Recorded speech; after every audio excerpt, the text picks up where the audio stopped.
ஒருவன் நாட்டில் உள்ள அடிமைகளில் ஆயிரத்தில் நான் ஒருவன்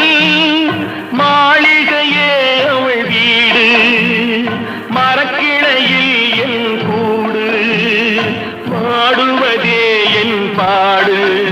இதில் நான் அந்தமான் நெஞ்சை நாடுவதெங்கே